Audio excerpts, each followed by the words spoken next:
The Christmas truce between British and German soldiers of 1914 is certainly one of the most remarkable incidents of World War I.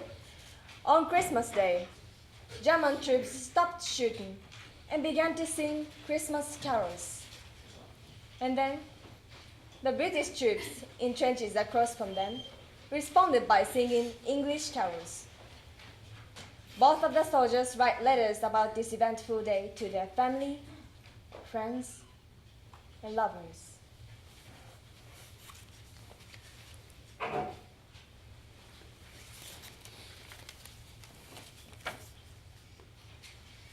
The Christmas Day, 1914. Dear Mother, My darling Meg, My good friend Charles. it is 2 o'clock in the morning, and most of the men are asleep in the dugouts. yet I could not sleep myself before writing to you of the wonderful events of Christmas Eve. In truth, what happened seems so almost like a fairy tale, and if I hadn't through it myself, I would scarce believe it. Just imagine, while you and the family sang carols before the fire there in London. I did the same with enemy soldiers here on the battlefields of France. As I wrote before, there has been little serious fighting of late. The first battles of the war left so many dead that both sides have held back until replacements could come from home. So we have mostly stayed in our trenches and waited. But what a terrible waiting it has been, knowing that any moment artillery shell might land and explode beside us in the trench, killing or maiming several men. And in daylight, not daring to lift our heads above ground for fear of the sniper's bullet. Germans' first trench was only 50 yards from ours. Between us lay no man's land, bordered on both sides by barbed wire. Yet they were close enough, we sometimes heard their voices. Just yesterday morning, Christmas Eve day, we had our first good freeze. Cold as we were, we welcomed it, because at least the mud frost solid. Everything was tinged white with frost while a bright sun shone over all. Perfect Christmas weather. During the day, there was little shelling or rifle fire from either side. And as darkness fell on our Christmas Eve, the shooting stopped entirely. Our first complete silence in months. We hoped it might have promised a peaceful holiday, but we didn't count on it. We'd been told the Germans might attack and try to catch us off guard. I went to dugout to rest, and lying on my cot, I must have drifted asleep. All at once, my friend was shaking me awake and saying, Come and see what our Germans are doing. I grabbed my rifle, stumbled out into the trench, and stuck my head cautiously above the sandbags. I never hoped to see a stranger, a more lovely sight. Clusters of tiny lights were shining all along the German line, left and right as far as the eye could see. What is it? I asked in bewilderment, and someone answered, Christmas trees! And so it was. The Germans had placed Christmas trees in front of their trenches, lit by candle or lantern, like beacons of goodwill. And then we heard their voices raised in song.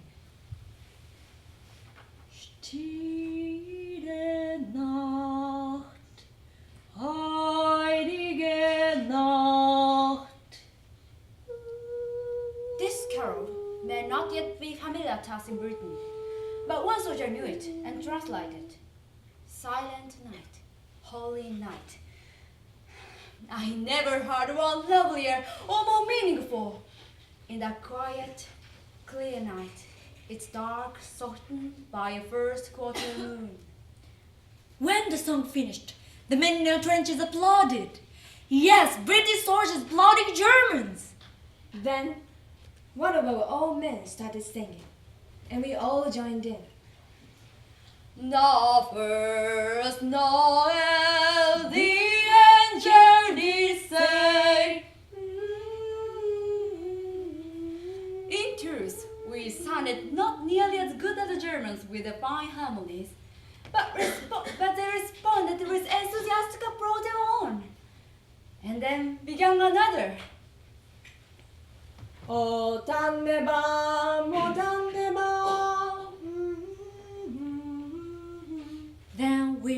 cried. Oh, come, only faithful. But this time, they joined in, singing the same words in Latin. Adeste fideles, joyful and triumphant, come to Bethlehem. British and Germans harmonizing across no man's land. I thought nothing could be more amazing.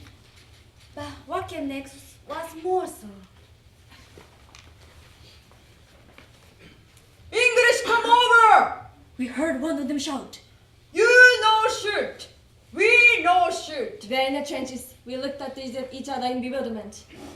Then, one of us shouted jokingly, You come over here? to our astonishment, we saw two figures rise from the trench, climb over their barbed wire and advance, and protect it across no man's land. And one of them called.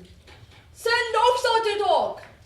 I saw one of our men lift his rifle to the ready, and no doubt others did the same. But our captain called out, Hold your fire. Then he climbed out and went to meet the Germans halfway. We heard them talking, and a few minutes later, the captain came back with a German cigar in his mouth. We've agreed. There will be no shooting before midnight tomorrow. But sentries will remain on duty, and the rest of you, stay alert. Across the way, we could make out groups of 2 or 3 men starting out of trenches and coming toward us. Then, some of us were climbing out too. And minutes more, there we were in no man's land. Over 100 soldiers and officers of each side, shaking hands with men we'd been trying to kill just hours earlier.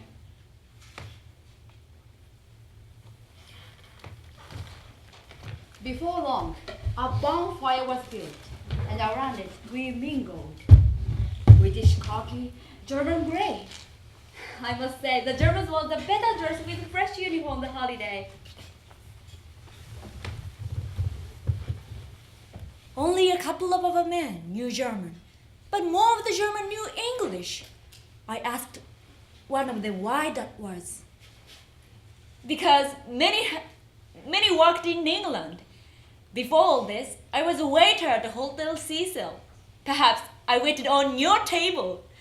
Perhaps you did, I said, laughing. Even those who could not converse could still exchange gifts. I myself traded a jackknife for a leather equipment belt, a fine souvenir to show when I get home. Newspapers too changed hands, and the Germans howled with laughter at ours. They assured us France was finished, and Russia nearly beaten too. We told them that was nonsense, and one of them said, Well, you believe your newspapers, we'll believe ours.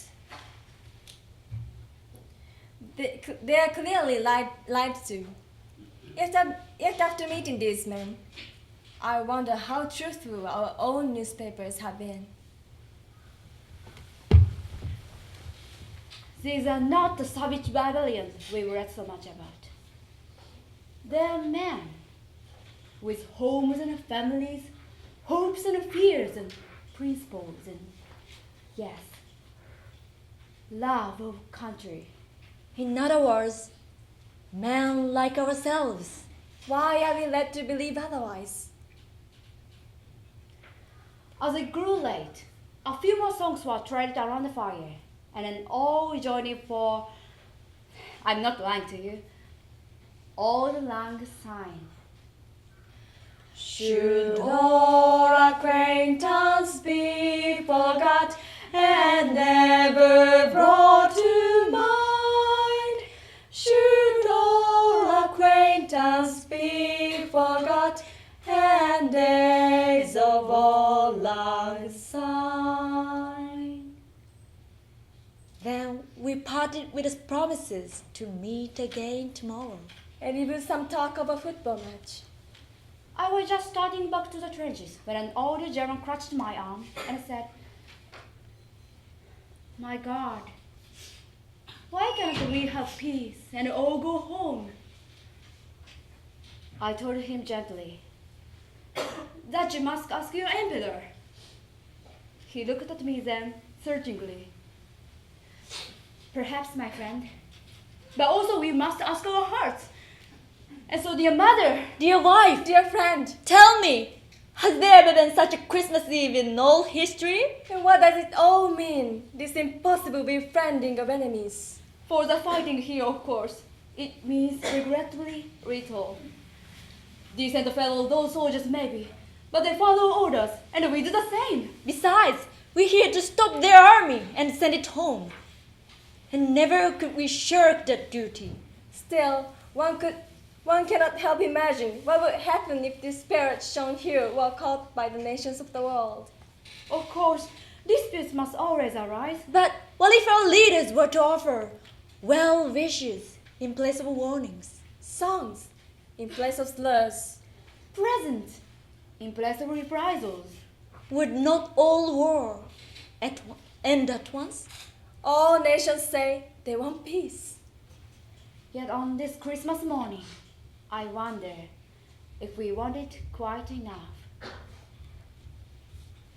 Yours truly, Sincerely, With all my love. John. Andrew. Tom.